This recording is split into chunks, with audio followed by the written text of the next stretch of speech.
उपहार बाल व्याकरण। सबसे पहले भाषा। भाषा किसे कहते हैं? जिसके द्वारा मनुष्य अपने मन के भावों को लिखकर या बोलकर दूसरों पर प्रकट करता है, उसे भाषा कहते हैं। व्याकरण। व्याकरण उस शास्त्र को कहते हैं जिसके पढ़ने से मनुष्य शब्दों की व्युत्पत्ति, शुद्ध शुद्ध लिखना और बोलना सीखता है, उसे व्याकरण कहते हैं।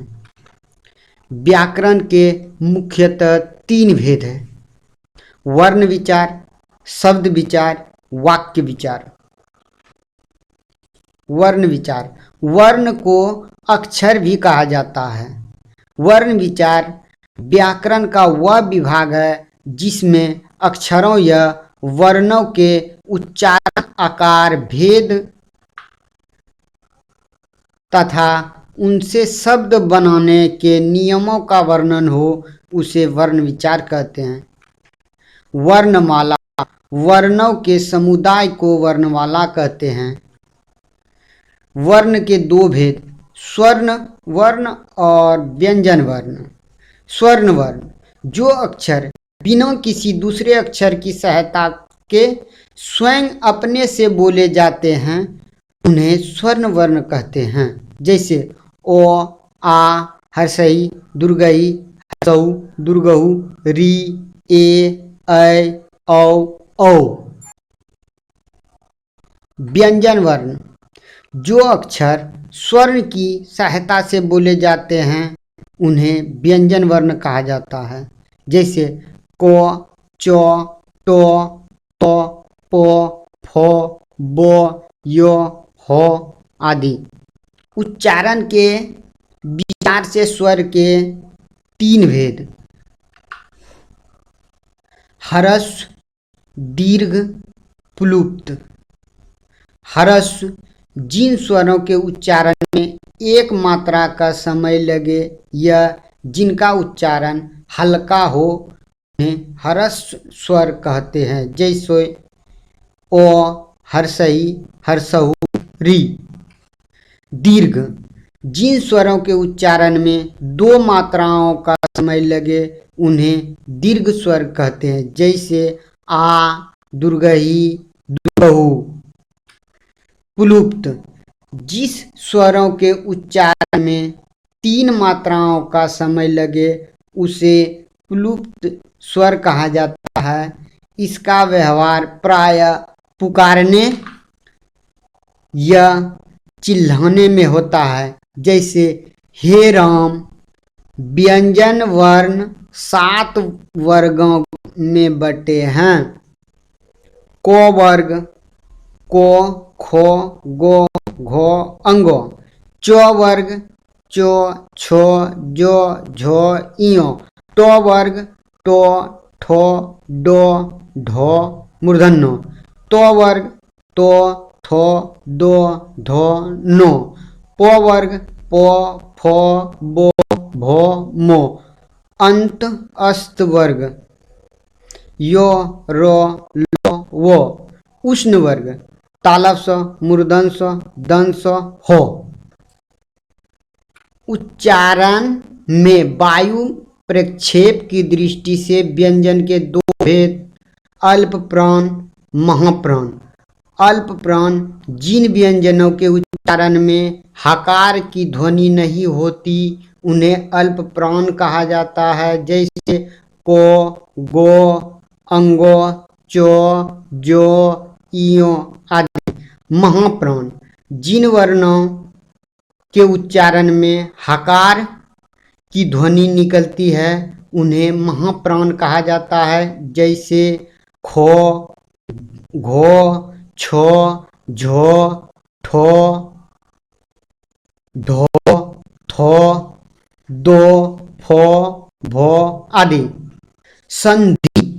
संधि का साधारण अर्थ होता है मेल।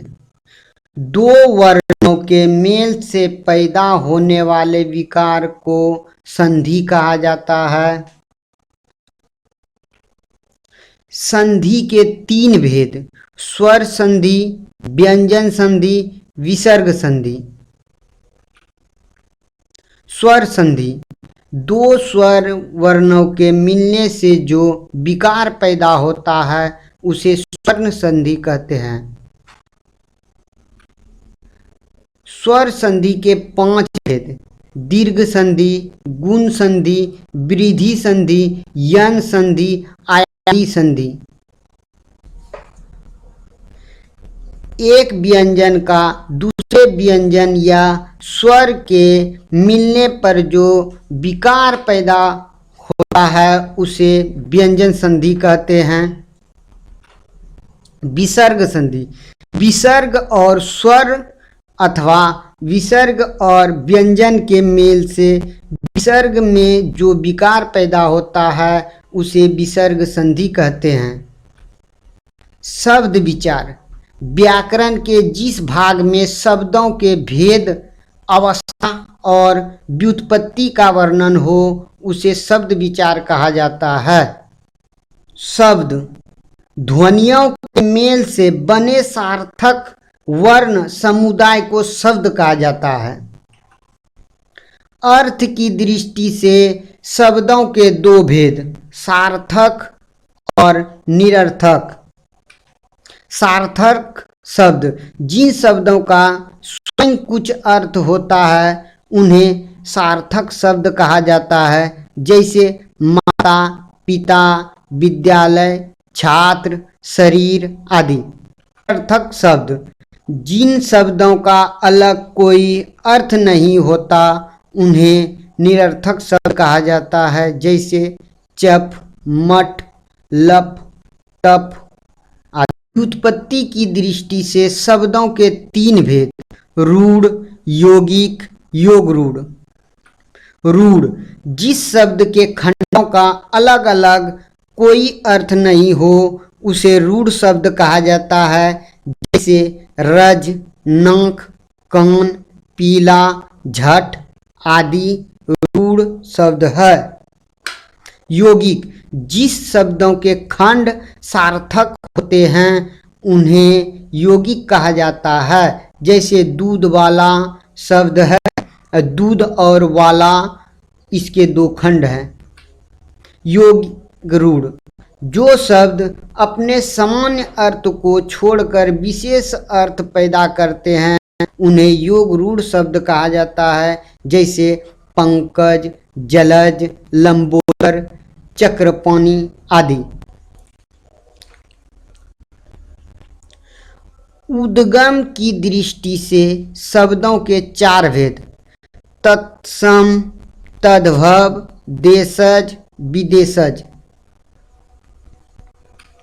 तत्सम, जो संस्कृत के शब्द ठीक उसी रूप में हिंदी में प्रयुक्त होते हैं उन्हें तत्सम शब्द कहा जाता है, जैसे मूल, ग्राम, सूर्य, चंद्र, वृक्ष, पंच, पंख, रात्रि, अग्नि, मयूर, नभ, मध्य आदि।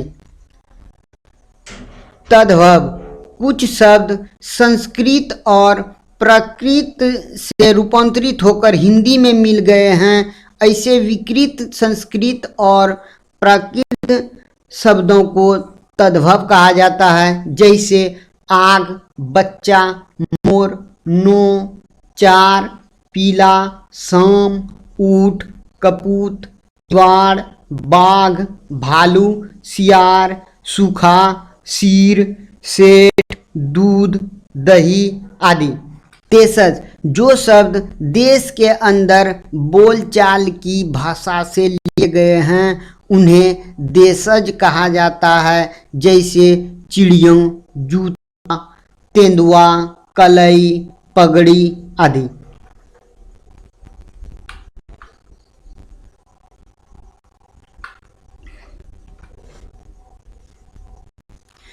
विदेशज, जो शब्द विदेशी भाषाओं से हिंदी में मिल गए हैं उन्हें विदेशज कहा जाता है, जैसे school, table, lamp, ticket, station, अफसोस, यादगार, रंग, रोगन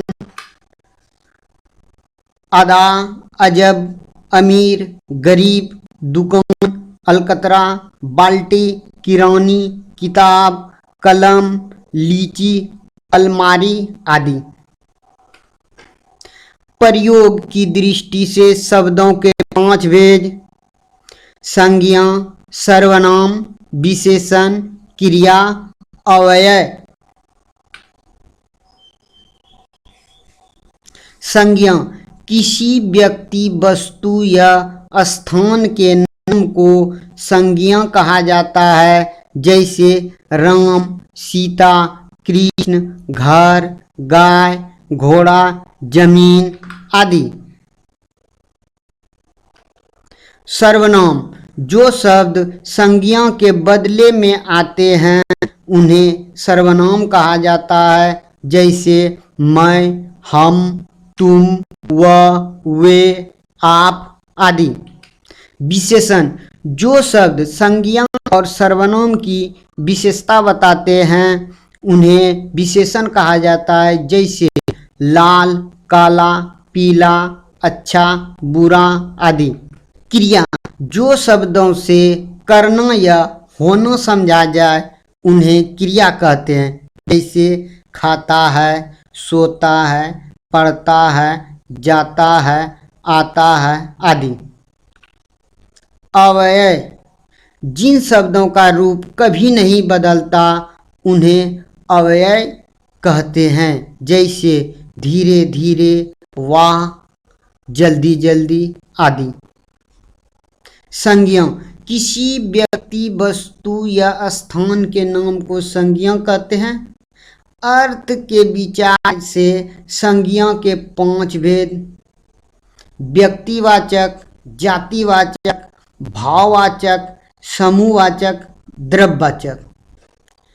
व्यक्तिवाचक जिस शब्द से किसी एक व्यक्ति या वस्तु का बोध हो उसे व्यक्तिवाचक संज्ञा कहते हैं, जैसे राम, मोहन, कृष्ण, ताजमहल, दिल्ली, हिमालय, गंगा आदि। जातिवाचक संज्ञा जिस संज्ञा से किसी जाति के संपूर्ण पदार्थों का बोध हो उसे जातिवाचक संज्ञा कहते हैं, जैसे गाय, घोड़ा, आदमी, औरत आदि। भाववाचक संज्ञा जिस संज्ञा से किसी वस्तु या व्यक्ति के गुण, धर्म और स्वभाव का बोध हो उसे भाववाचक संज्ञा कहते हैं, जैसे बुढ़ापा, चतुराई, मिठास, लड़कपन, दया, लिखावट, मित्रता, सर्दी आदि। समूहवाचक संज्ञा जिस शब्द से समूह या झुंड का बोध हो उसे समूहवाचक संज्ञा कहते हैं, जैसे सभा, मेला, भीड़ आदि। द्रव्यवाचक संज्ञा जिन वस्तुओं को नापा और तौला जा सके उनके नामों को द्रव्यवाचक संज्ञा कहते हैं, जैसे सोना, चांदी, तेल, घी, पानी, आटा आदि। आज के लिए बस इतना ही, मिलते हैं अगले वीडियो में।